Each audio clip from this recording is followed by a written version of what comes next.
I have Byredo's Rose Noir. This is a sample I got from DKNX.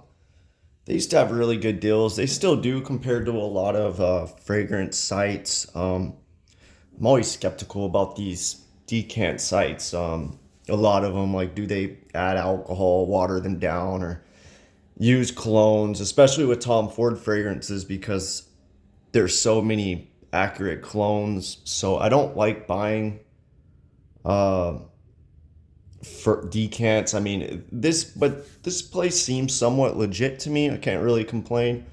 But anyway, Byredo's Rose Noir. I see this on discounters. I think Fragrance Net for $135. It retails for 230 a 50 ml, so it's cheap. It's on some other discounters too, and I don't see it in stock on Byredo's website, Sax's website. I think Bloomingdale's has it, but it's low stock, so I think it might be discontinued. Maybe Rose in No Man's Land could be up there too. I don't know. I would think maybe Young Rose sells better. They have other rose fragrances, but this is a good fragrance. It's not amazing. Like, I wouldn't buy it, but it's a nice light musky rose scent. Um, One thing about this fragrance is I believe it has a lot of 1 second, let me see.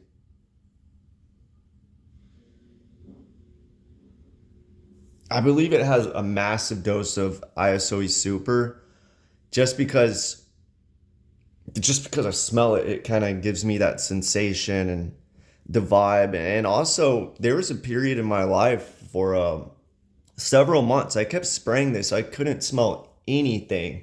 Maybe I had effects of COVID or something. I don't think I have COVID, but maybe it affected me and I couldn't smell. I can smell it now, but it's a very light, clean scent. Ultimately, you get this musky rose ISOE super. It's kind of reminds me of not a perfume, or what's another one? Another 13 by Lalabo.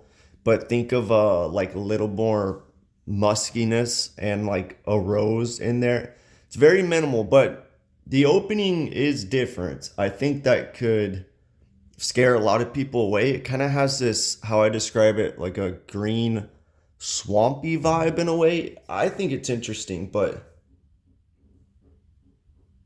I could see how people think it might think it smells moldy or something like that.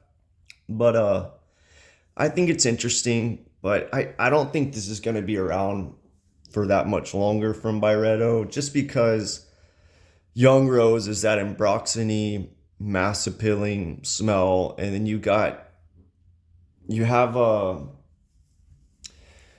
have the Portrait of a Lady um, copy that Byredo does, that I would imagine that's a little more popular.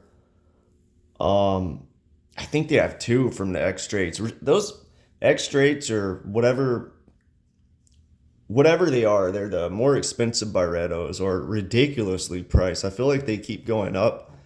I don't know what they run for. I think it's like 350 or 400, something ridiculous for a 50 ml. Um, Crazy, some of these brands, but even the regular ones, I remember these were 195, maybe.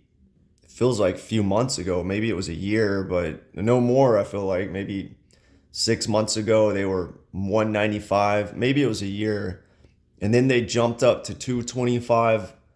And I'm kind of like, whatever, all these brands are going up, so it kind of makes sense. And you can get $50 off when Neiman Marcus does 50 off 200. Well, it's 50 off 250 now.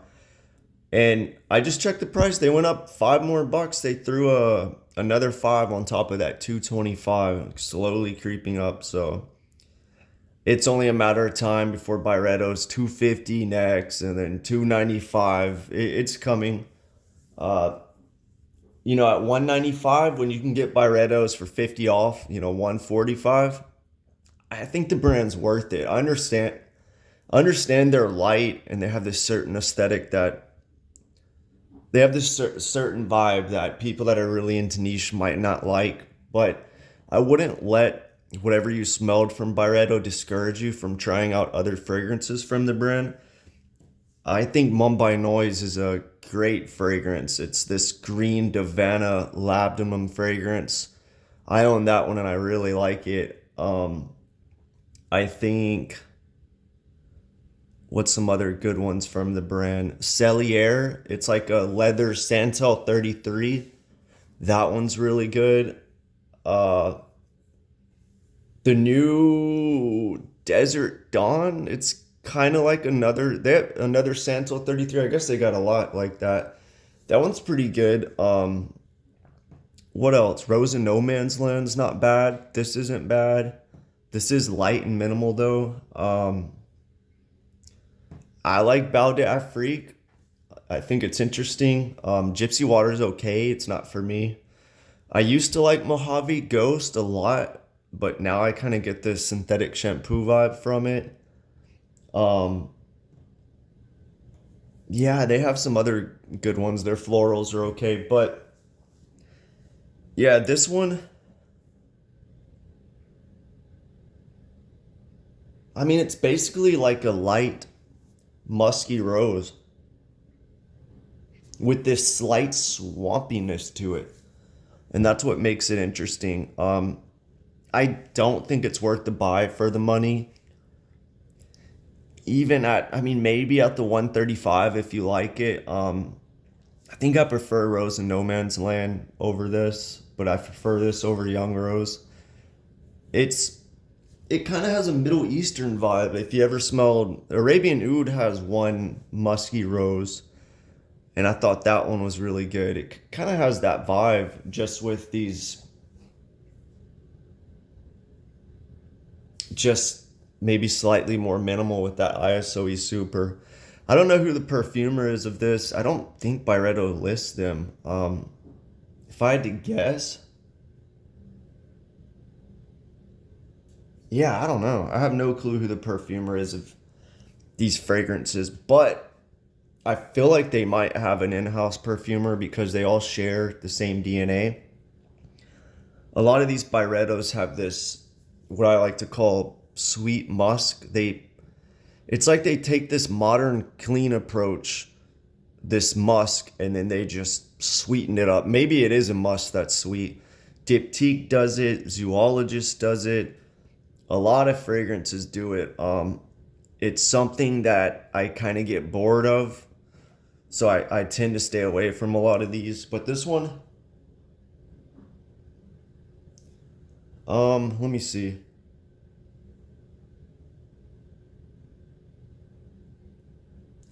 This one has a little bit of it. It also more than likely has a little white musk. It's not too sweet in my opinion. I mean, it is, but it's not as sweet as other designers or niche fragrances. But yeah, Byredo's no Rose Noir. Um, I've always thought it was okay.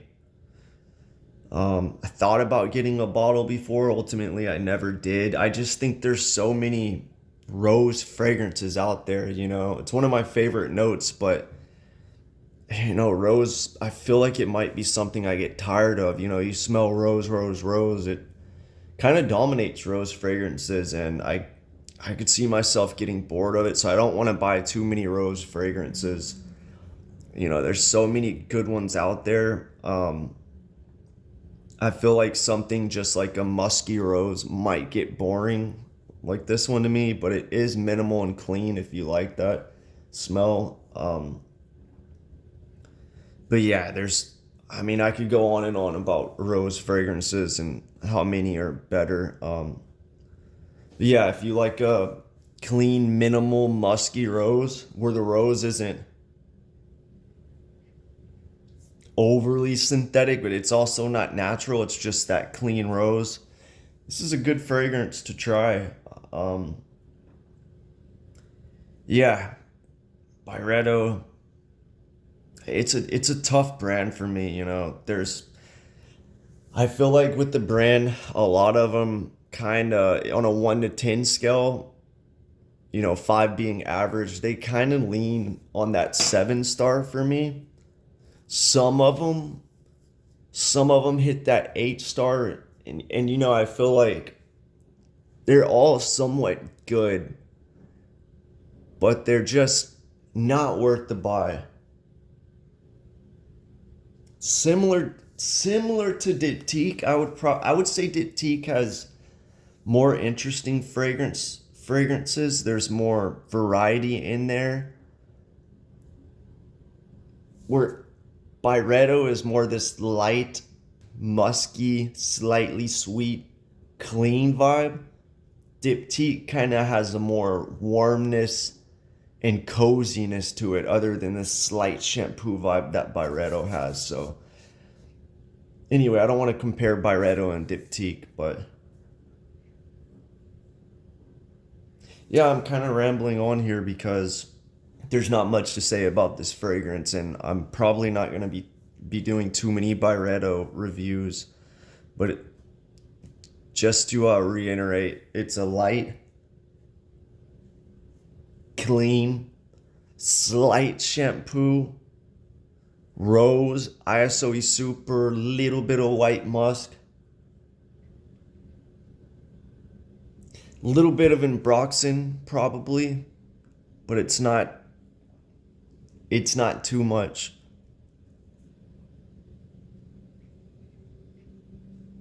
And this slight swampy vibe, just a little bit of green and woodiness, maybe a little bit of a dirt note in there to make it interesting. But yeah, if you like this fragrance, I would buy it before it's discontinued. Maybe get a sample. I think it leans feminine, clean. So if you don't like that kind of smell, I would stay away from it. Yeah, Byredo's Rose Noir. Has anybody smelled it? Do you like it? What's your favorite Byredo rose fragrance? I don't see this one talked about that much, and I guess I can see why it's so minimal. But yeah, let me know what you think.